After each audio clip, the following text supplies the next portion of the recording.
क्या आप लोग जानते हो कहाँ दुनिया का सबसे ज्यादा सुंदरी महिलाएं रहते हैं? क्या तुम लोग जानते हो केमिस्ट्री का जन्म कहाँ से हुआ? क्या तुम लोग जानते हो रास्ता हमेशा काला क्यों होता है और सीलिंग फैन हमेशा ऐसा ही क्यों घूमता है और आग हमेशा पानी डालने से ही क्यों बुझ जाता है? आज हम यही में जानेंगे। एक दिन मैं टीवी पर मिस यूनिवर्स का प्रोग्राम देख रहा था। उस दिन मेरे मन में एक सवाल उठा कि दुनिया की सबसे खूबसूरत महिला कहाँ रहती है। इसका जवाब मुझे तब नहीं मिला, लेकिन थोड़ी देर बाद पता चला कि दुनिया की सबसे खूबसूरत महिलाएं कहाँ रहती है। वहाँ पर कम से कम महिलाएं 150 साल तक जीवित रहती है और 80 साल तक जुबा रहती है। वहाँ का महिला का औसतन जीवन काल है 105 वर्ष और वहाँ की महिलाएं 65 वर्ष तक बच्चा जन्म दे सकते हैं।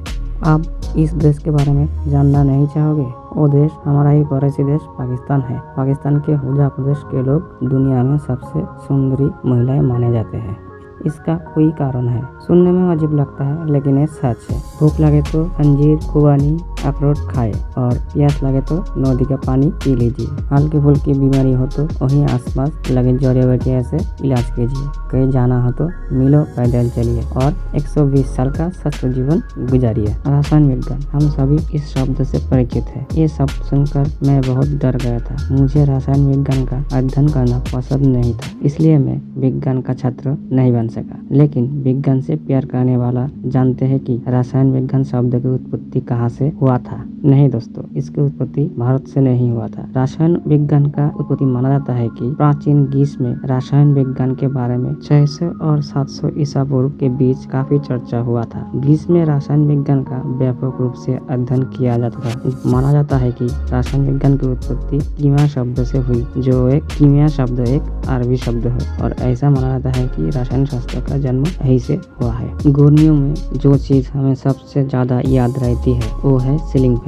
ये आमतौर पर लोगों के लिए गर्मियों में सीलिंग फैन के नीचे आराम करने के लिए एक आरामदायक जगह होती है, लेकिन हम अपने देश में सीलिंग फैन का दक्षिणावर्त घूमते हुए देखते हैं। लेकिन उन देशों में जहाँ पंखा सर्दियों में भी संचालित होता है, उन सभी देशों में सीलिंग फैन घड़ी के साथ घूमता है। लेकिन दोस्तों, क्या हमने कभी सोचा है कि हमारे देश में पंखा हमेशा वामावर्त क्यों घूमता है? अपने सीलिंग फैन की दिशा मौसमी रूप से बदलने अपना सीलिंग फैन को अधिकतम लाभ उठाने के सरल तरीकों में से एक है। गर्मियों में छत के पंखे की दिशा वामावर्त होनी चाहिए ताकि एक डम बनाने में मदद मिले, जो उस सीधी ठंडी हवा को बनाता है। सर्दियों में अपने पंख की दिशा को एक अपडप बनाने में और कमरे के चारों ओर गर्म हवा प्रसारित करने के लिए दक्षिणावर्त होना चाहिए। दोस्तों, मुझे घर पर बैठना कभी पसंद नहीं है। मैं सिर्फ टहलने जाना चाहता हूँ। मेरी पसंदीदा चीज है टहलने जाना, और अगर ये मेरी सभी दोस्तों के साथ एक लंबी ड्राइव हो तो ये बहुत अच्छा है। लेकिन हर बार जब मैं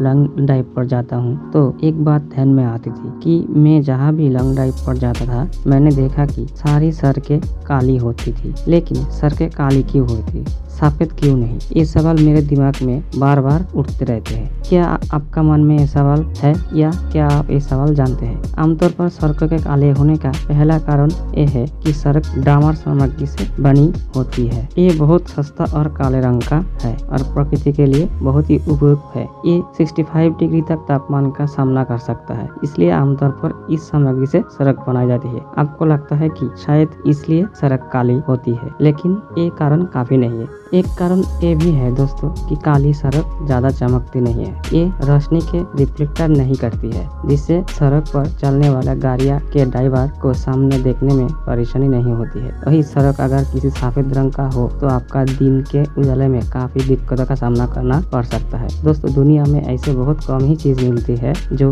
कि सस्ती होने के बावजूद भी उनके काम की वैल्यू उनसे महंगी चीजों से बहुत ही ज्यादा होती है। ये आम अनुभव की बात है कि आग बुझाने के लिए पानी को इस्तेमाल किया जाता है। जब किसी मकान या दुकान में आग जल जाती है तो दमकल गाड़ियां पानी द्वारा की आग बुझाती है। जहां दमकल गाड़ियां की व्यवस्था नहीं होती है, वहां पर लोग बाल्टियों में पानी भर भर कर आग के ऊपर फेंकते हैं, जिसमें आग बुझ जाती है। क्या आप जानते हैं कि पानी आग कैसे बुझा देती है? पानी से आग बुझाने की कार्रवाई को समझने के लिए पहले आपको ये समझना होगा, जानना जरूरी है कि आग कैसे लगती है। आग लगने के लिए इन शर्तों का होना आवश्यक है। ये शर्त इस प्रकार है: किसी जलने वाली वस्तु जैसे लकड़ी, कोयला, कागज आदि का होना। आग की जलने के लिए ऑक्सीजन गैस होना जरूरी है।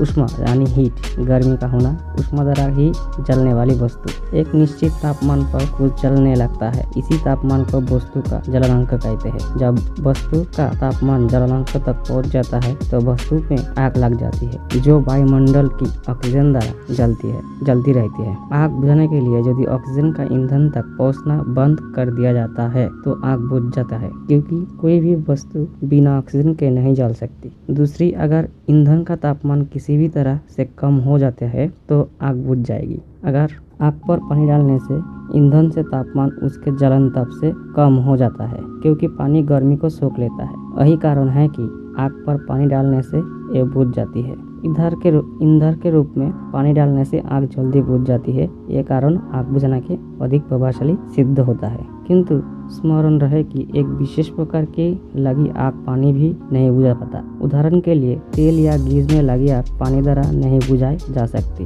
क्योंकि उस पदार्थों से पानी से हल्के होते हैं। पानी डालने पर ये पानी के ऊपर तैरने लगता है, क्योंकि वो पदार्थ पानी से हल्के होते हैं। पानी डालने से पानी का ऊपर तैरने लगता है, इसीलिए पानी डालने से वो नहीं बुझता। सही इंपॉर्टेंट वीडियो पाने के लिए हमारे चैनल को सब्सक्राइब करिए और बेल आइकन को दबाएं।